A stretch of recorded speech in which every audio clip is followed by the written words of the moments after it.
I had a lot of dill that was gonna go bad soon, so I decided to make tzatziki. Hi.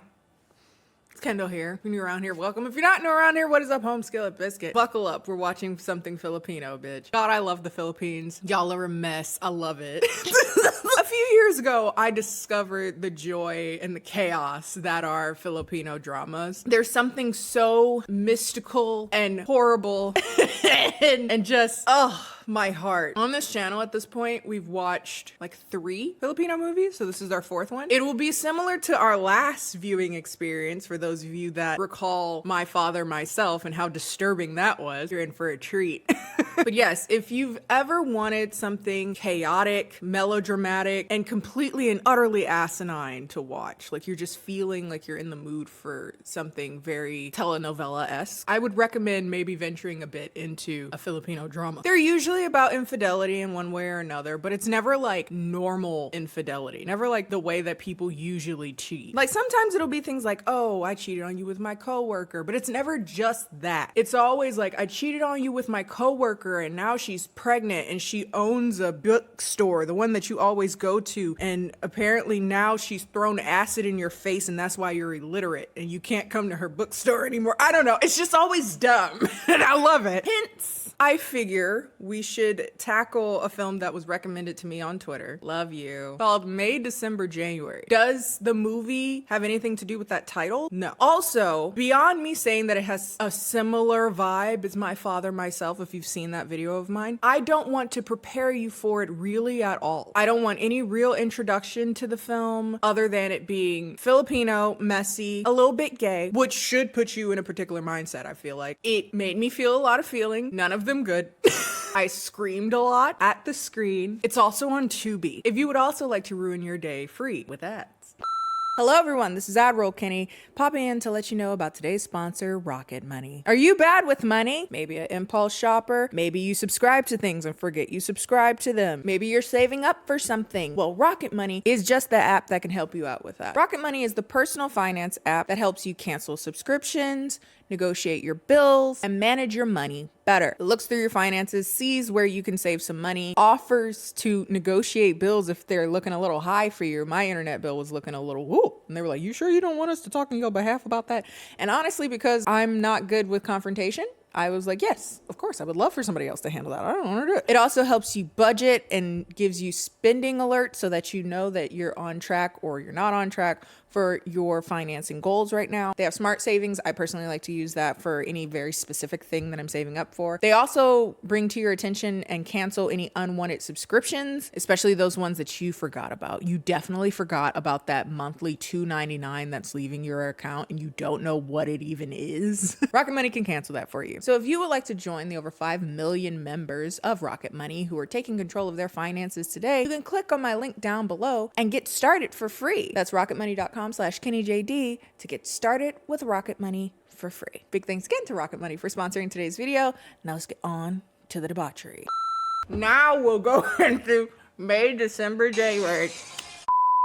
May, December, January 2022. So this film centers around a duo of friends, Paul and Migoy, who I'm gonna call Migs because that's his nickname. And this is no offense to anyone named Migoy, but something about that I have ADHD and I'm gonna blame it on this. It kept making me think of Doodle Bob. I'm so sorry. But I kept writing McNoy. Hi, McNoy. I kept writing that instead of McGoy. And that's offensive. So I'm just gonna call him Migs. Can I edit this out and keep it? No hate for anybody named McGoy. Anyway, I'm just not all there. Anyway, they are friends, Migs and Paul, and they are college students. And what kind of happens between their dynamic is that Migs is the smart one. So he comes over and studies with Paul at his house and they are able to he's a tutor essentially to Paul. That's what I'm trying to say. Now, very quickly, we're introduced to Migs in the most homoerotic way possible. Him finishing up a shower, coming into the room with Paul, and Paul really focusing in on those tighty whities. He was like, damn. So obviously we learn very quickly that Paul is gay. And obviously he's also very interested in Migs. But Migs is, completely unaware of Paul's attraction to him, doesn't know that Paul is gay. And they have kind of this like brotherly relationship where Migs comes over to spend the night here and there, hence why he was taking a shower. But yeah, it's pretty obvious that, you know, this movie has set up a very subtle beginning in regards to Paul and his character and his sexuality and his attractions to Miggs. But yes, Miggs is there to tutor, and this movie wants me to believe that he is smart, which is funny because I'm pretty sure even with my lacking understanding of like science, he was just talking out his ass. He basically mixed a lot of like theology, like Genesis with the Big Bang Theory, essentially that the Big Bang Theory took place in 7 days. That's news to me. I'm pretty sure that's not how that worked, but okay. I might be wrong. I don't know. Anyway, in comes Claire. This is Paul's mom. And first thing you'll notice is that she's very pretty, very MILF. She's what I aspire to be at what, maybe 42 at that, maybe. And another thing we notice really quickly is that Miggs has a crush on Paul's mom. Keep up. We're only 5 minutes into the movies, okay? Stacy's mom has got it going on. I want to be a hot mom, but I just don't want to have kids. I just want to be hot. Maybe I just want to be hot and older. I'm going to be so hot at 34. I can see it. 34, my peak, man. So the relationship between Paul and his mom, she's very overprotective. Something that is like a bit of an issue, a reoccurring issue throughout the movie. Because Paul is he's a young adult now, he's in college, he's give or take 19. So he's, you know, trying to move into the direction of independence. You know, he's a grown man, supposedly, but you're 19, you're not a grown man. But legally, maybe he's a grown man. And she's particularly smothering because he grew up with a heart ailment, a heart condition. And he goes into this conversation while they're talking or why they're studying or whatnot, which I found very funny considering they're supposed to be great friends. I don't know why his friend is just now finding out that you had a heart condition, but yeah. He tells him the story of when he was born, he had a heart defect and it was called TGA, which is a heart defect in which your aorta and pulmonary arteries are switched at birth. He had surgery on it, but it wasn't completely cured. So he still has heart issues that his mom particularly is very paranoid about. Now, incidentally, I happened to be on the phone with my friend who is a nurse while we were watching this, and she started laughing like really hard. And she was like, pause the movie. I'll explain to you why this makes absolutely no sense. She said, and if it's wrong, blame her. I don't know. She was like, it makes no sense because that heart defect, we know when you're still in the womb. So we'll do surgery immediately after you're born because otherwise you will die within the first week. And if you don't die within the first week, you're not making it to the first year. So the fact that he already had the surgery and is now 19, he doesn't have an ailment. It's been fixed. He talks about it as if it's this horrible thing that's made him consider that life could end at any moment. And she's laughing because she's like, ain't nothing wrong with that. He's fine. So again, I didn't look up on that, but that's what my friend said. And if that's true, that's very funny this entire movie. I'm just gonna say that. But with Paul talking about this heart defect, I knew immediately, oh, this don't die. Don't everybody survive a movie from the Philippines. There's gonna be at least one person that don't make it. Ooh, garlicky. Ooh, that's good. It's better the more it sits. It's been in there like 2 days. So at this point, I'm just going and saying this gonna die at some point. Now, because I know how this game goes. I know how Asian dramas go, baby. Speaking of knowing how this game goes, Miggs, again, is staying over for the night. And he gets up in the middle of the night to go get water. And she's in the living room, just kind of sitting there contemplatively in a robe and lingerie, you know, sitting there being hot MILF, right? You know, the fireplace is on, nice romantic lighting. You know where this is going. So he goes to get water and she's like, no, I'll get it for you. And so she gets the water and he's like staring at her boobs. And I'm like, oh no. No. This is, oh no. Stacy's mom has got it going on. But they sit down. She's like none the wiser that he seems to be enamored with her. She's asking him about his studies. And before she could even get a full question out, he's like, I'm in love with you. And she's like, oh, no. Like, no. He's like, age doesn't matter. I'm a grown man now. I'm 19. That's funny. That's funny. People that think they're grown at 19 are very funny. No. I didn't feel like an adult until like 26 or 27. So 19 is insane to me. I don't think you can claim being an adult before your frontal lobe is fully developed. But she's like, no. And before she can really like even process what he's saying, he goes in and kisses her. And then she slaps him dramatically because what the f***? She's like, I think it's better that you don't come over for a while. Okay, go to bed. Goodbye. And she goes upstairs. More time passes, and for obvious reasons, Miggs hasn't been over very much. It's a bit tense, but Paul eventually invites him over for dinner, and Miggs turns it down at first, but realizes that coming over would be a way to escape his family's constant arguing, his parents' constant arguing. So he decides to accept the invitation. Obviously, things are awkward, tense, but they are like, we do need to study for our exams, so hey, we need to study. He sleeps over again, and she again stays in the living room in lingerie, pensively drinking wine. And then she goes up to her room, which is directly across from Paul's bedroom, by the way. And guess who happens to come out of the room right as she's going to her room? And guess what happens? Ew. Oh, don't play the music. Don't play that music. That's not a Oh, no. Oh, they always put the music on it. Like, stop. This is gross. So, mind you, we're only like 9 minutes into the movie.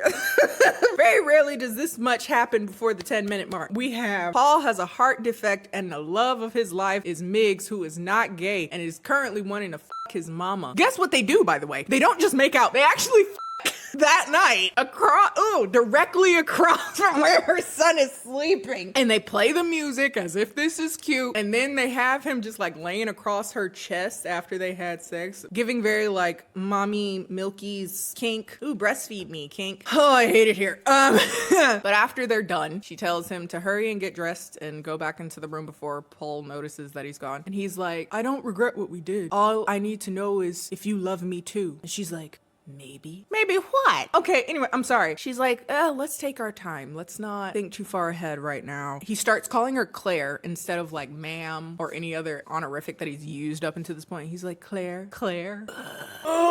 She's like, please don't tell Paul. Let's just like take our time getting to know each other. But that said, it doesn't stop Miggs from texting her romantically. And if Paul were to ever see these text messages either on her phone or his and sees that you're sending romantic texts to my mama, don't he have a heart defect? He would die right then. Or die of that heart defect if he had it. I don't know how that works. Anyway, meanwhile, Paul and Miggs go into the woods. It is one of his mom's favorite places when they were growing up. It's a very special place. This is where she would bring Paul, particularly if he had a bad day at school. This is where they talk a bit about what Paul wants to do for his mother because she sacrificed a lot for him. She gave up on her dream of becoming a writer when he was born because she had to make money for him and provide for him. So not to mention like focusing on him and his illness that he still has. But he's been saving his money for a long time because he wants to be able to provide for her so that she can stop working and get back to her dream of writing. So he's a very good son, very sacrificial son, I should say. I don't know if that's a good thing or not, but considerate son. But this is how things go for a while. Miggs would come and visit Paul. Miggs would go visit Claire's vagina. They would 3 feet away from where he was sleeping, and Paul would have dreams of being with Miggs instead. Messy. But of course, because we gotta progress the drama along, it's not long that they're able to have their little rendezvous in secret because Paul ends up seeing one night Miggs going into his mom's room. Wow, that's that's really. And then like he just goes into his room and starts crying because the else are you supposed to do? I'm sad.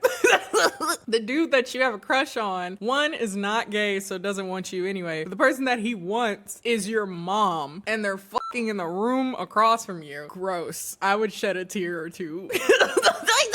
It's a hard not life if I've ever seen one. Anyway, so Paul cries himself to sleep. In comes Miggs, and he's like, I want to confess that I'm fucking your mama. He says it nicer than that, but Paul is like, hey, if you guys love each other, it's fine with me, as he slowly drops the singular tear. I was like, I didn't just cry myself to sleep at all, and it's fine. If y'all are happy, then it makes me happy too.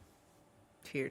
And Migoy is so dumb or just doesn't want to pay attention to it enough. He's like, oh my God, you're cool with it? Thank God. I love her so much, man. And I just, I'm going to make her the happiest in the world. Paul then makes a joke about how Miggs is going to be his dad now. Gross. Please don't do that. Please don't say those things. So later, Claire is in their attic reminiscing about her time as a writer, and Paul joins us for some more exposition there. There's a lot of just talking and not doing in this movie, other than Miggs and Claire doing each other. But basically, they start to talk about Paul's father, who left their family for another woman, started a whole new life with another person. And they haven't seen him basically since Paul was a baby. Like very, very quickly he left. Paul also brings up how he now knows about his his mother and his best friend's relationship. And he's like, I support you. She's like, I'll dump him if you say dump him. Like, I'll do anything for you. I love you. I would not be with him if you told me not to be with him.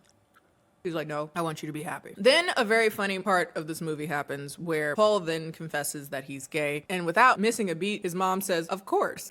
She's like, yeah, I know. Like, come on. Duh. And we want to support you in any way you need us to. Me and Migs will even go with you to gay bars. All that gay shit y'all doing. I love it. The saunas, the bars, parade. We can double date when you have a boyfriend. Have flings. Be a hoe. You know, but be safe. But be a hoe. Go experiment. And Paul is like, no, I would prefer my first time to be with someone I'm in love with. She's like, oh, okay, that's fair. Paul is like, I want you to remarry. And she's like, you know, me and Migs are just getting to know each other.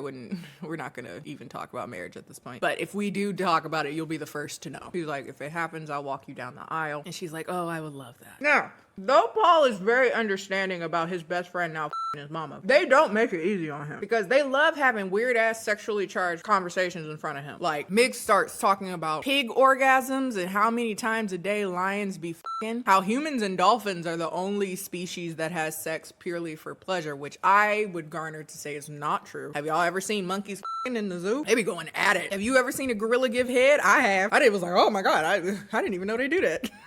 Oh, okay. But anyway, this is just a weird conversation to have in front of your child. Anyway, and so he goes off and cries. He does it a lot. He goes off and cries. Paul. I'm like, damn, you got a lot to cry about. Again, hard knock life he got here. But if things couldn't get worse, Migs goes to Claire and he's like, let's get married.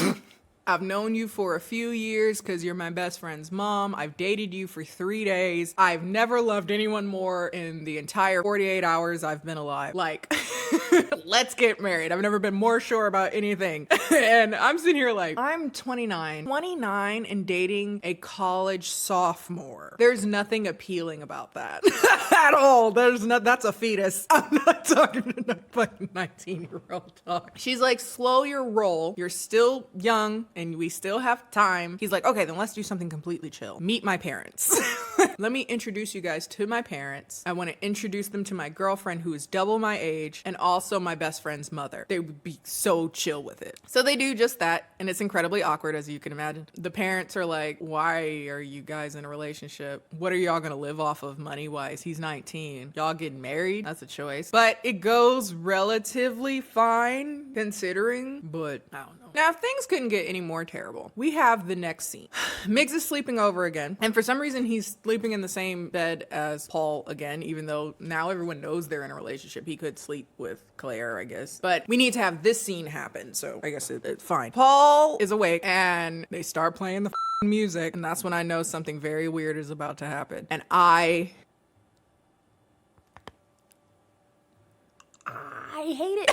I hate it with every bone in my body because he looking at him lustfully. He blows on his nipples and considers tweaking him a little bit. And I'm like, oh my fucking God, why are you playing romantic music? Why? They always make the gay dude a weirdo. Stop it. Stop. He start considering kissing the nipple. He's like, and then Migs wakes up. It's not funny. It's really up, really. And he rolls over. And then Paul, now caught, he's like, oh, I'm sorry for tweaking your titties. I'm sorry.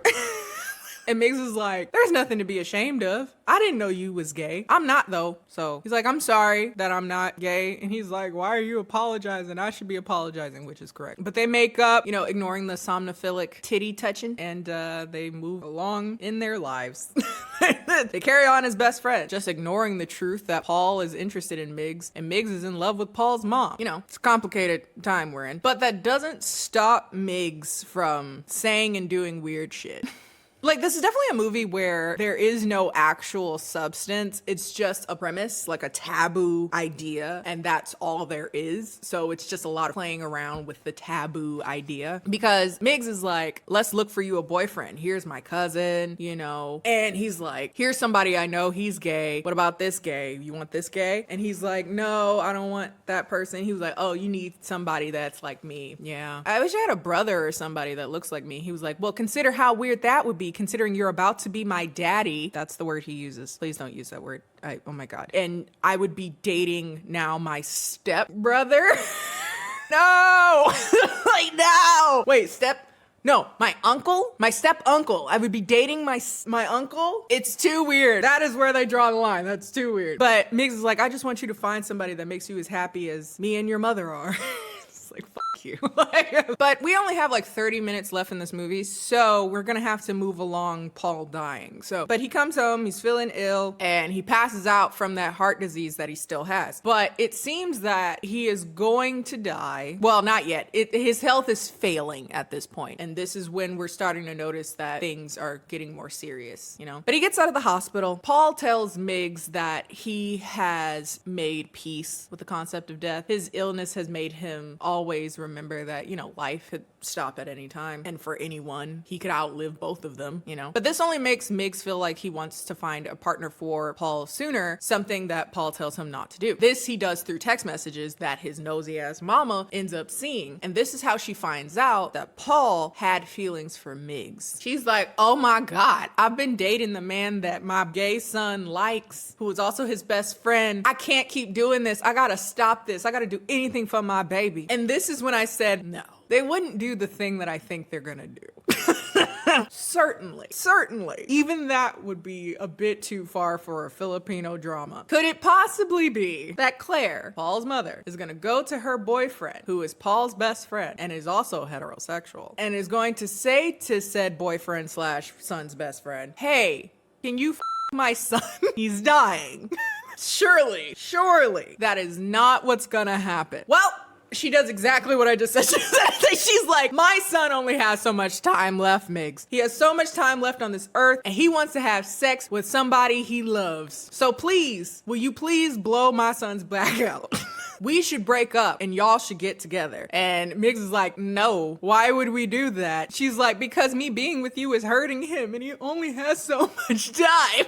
They do end up breaking up, but he doesn't blow out Paul's back yet. And she goes and tells Paul that she had broken up with Migs for him. And he's like, I didn't ask you to do that. And he gets very upset because he's like, you always do these things out of pity for me. But like, that's the thing that I hate the most about the way you treat me. You pity me. You don't have to do things that I didn't ask you to do. And like, if you love that dude, you love him, whatever. Meanwhile, Migs talks to his own mother and he says something about how they're arguing.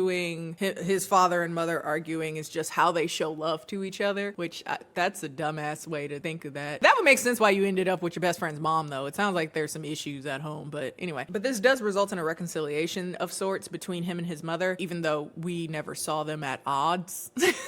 But sure. But being that Paul is almost dead, we have to have that same conversation again. The reconciliatory conversation, how he wants her to get back with Migs because that's who makes her happy. She then tells him why she's so overprotective of him, because she feels a lot of mom guilt because she originally wanted to abort him, but he survived. And I think they're insinuating that the reason he has his heart defect is because he survived the operation. And at this point I was like, wait, is this gonna turn into like an anti-abortion plug in the middle of a...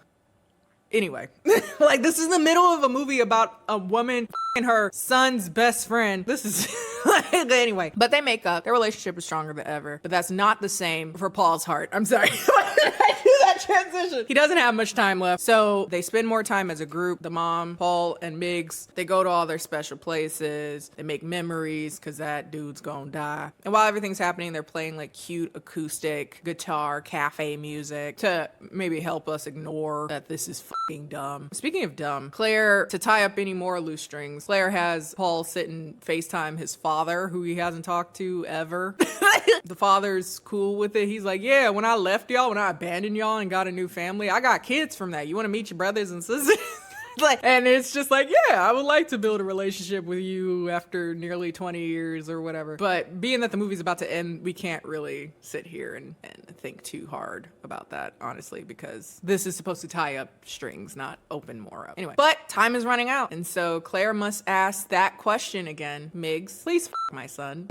And this time, he agrees. So, Claire is like, hey, I'm gonna get y'all a room. I'm gonna light some candles and give you some condoms. And I want you to make my son a night he will never forget. Yep. And I gotta say, for a straight man, Migs, he was very convincing. It was romantic as hell. They was cuddle f***ing. You can't see that, I'm sure. But of all the positions, missionary and cuddle f***ing is particularly intimate. But his final request is to have my first time with someone I love. And the person he loves is Migs. So he does get that wish. And then he dies. No. Never saw that coming. No. And the movie ends with Migs and Claire getting married. And Paul's ghost walks her down the aisle. And that's the end of the movie. And whoever was left theoretically lived happily ever after. Welcome. Happy I can ruin your day. I love this time that we spend together in which I make your day a little bit worse. Love you. Thank you to the psychopath that recommended this to me. Thank you very much. God bless. Still wasn't as bad as My Father, Myself. Again, watch my video on that somewhere. But right under it.